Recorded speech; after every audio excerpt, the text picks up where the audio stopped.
Well, guys, we're getting ready to can corn. I do get the old farmer to help me with this. He husked all of it. This year I only bought 6 dozen. Last year I bought 14 dozen. Didn't think I'd need any this year and went down, and I only have like 4 jars left. So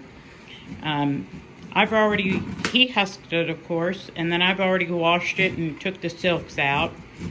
And we've got this big bowl full, and we're each just cutting it off with a knife and putting the kernels on these, well, they're sheet cake pans, and then we're putting them back into that bowl. And all we have left is just this little bit here because I pulled a few out for supper.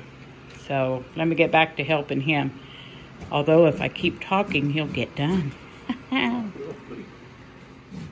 What did you say about cutting with a knife?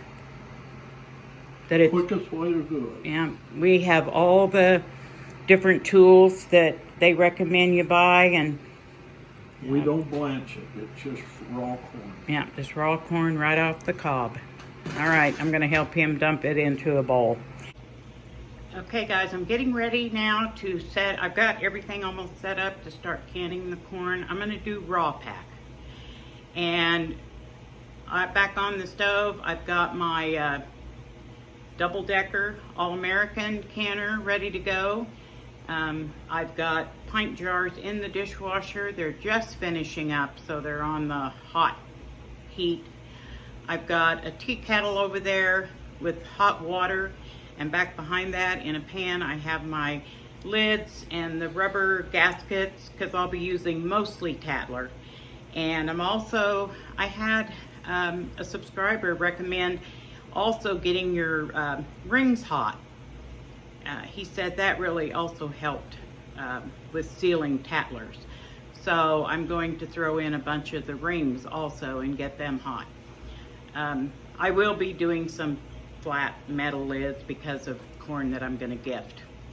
So I've got everything set up to go. I'm going to move you down and we're going to get going. We've got hot jars, hot boiling water, and hot lids, and I'll be putting in room temperature corn and pouring the hot water over the top of them, and the water is going to be warm when I set it in. Okay, I've got a couple half pint jars here.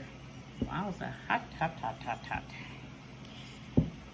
I've got a couple half pint jars because I do, that's my mom's Christmas gift. Every year I give her home canned some of my home canned foods, and my stepdad can't eat corn, so I'll give her half pints. My big bowl of corn is off to the side. I should probably move the camera back a little bit. I'm going to fill the jars with just plain corn and leave about 1 inch. And this is raw pack. So the corn hasn't been blanched. You saw that we just cut it off the cob. Fresh corn. Look, corn flying everywhere. I'll get the jars filled and I'll be back. All right, I've got 16 pint jars full of corn and 2 half pints. All right, now from here you can add salt if you want. Some canning salt, a half a teaspoon, but to corn, I don't add salt. It's not necessary. And we can add salt and pepper at the table if we want it. That looks a little better. Now I'm going to add the water. And I'm just going to go ahead and add it all up to 1 inch. I'll do a couple jars for you. You go up to 1 inch. Then we're going to debubble. Make sure you get all the bubbles out.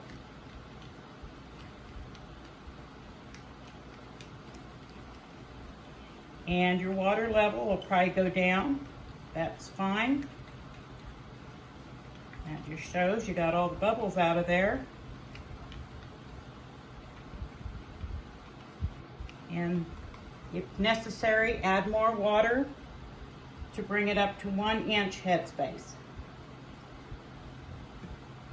I'll get all my jars filled and then we'll come back. But I knew my water kettle was not going to be enough water, so I had this sitting on the stove, a pot of water boiling, getting hot.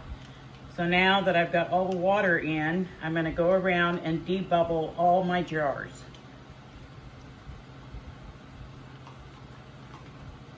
And after I get all of them debubbled, then I will top all of them off to 1 inch headspace, and then we'll come back. Okay guys, I got a little ahead of you because I wanted to get those jars in the canner before they got cooled down. So what I've got is this little cup here. It's got some vinegar in it and a corn kernel floating around. You want to make sure you wipe your lids good. I'm using vinegar because sweet corn is sweet. And I just want to make sure and get any of the sugar and any of the silks that might come on, might be left on. And a metal lid, I think we all know how to do those, but a metal lid you put on and you screw it down till it's finger tight. Okay, now remember, this is how I do tattler lids. It's a little bit different than what their 2 websites show, but this is what works best for me. Yowza, that water's hot. So your rubber gasket and the lid go on. And then tighten down the ring. Finger tight, and then just back off about 1/4 of a turn.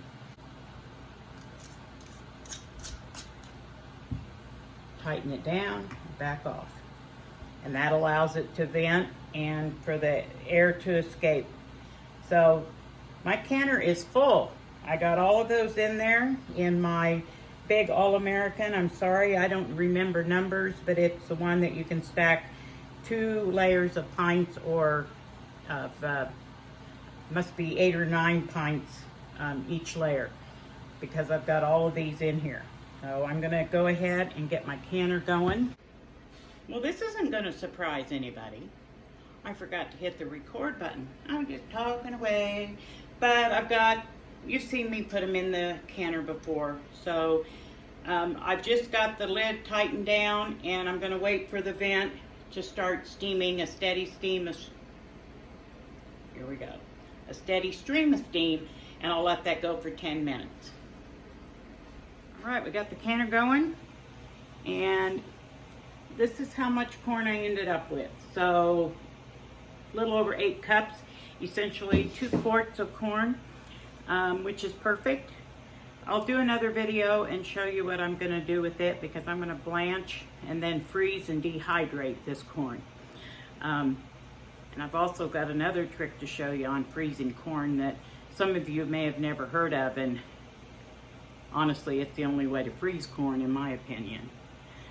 But if I don't get back to you, because I'm fixing now to get started on the beans and the rest of this corn, after this vents for 10 minutes, I'm going to put the weight on for my altitude, and when it comes up to pressure, it'll process for 55 minutes for pints. Yes, I know I have half pints, but remember, you always process to whatever the larger size jar is you have. So if I don't get back to you, see you in the next video.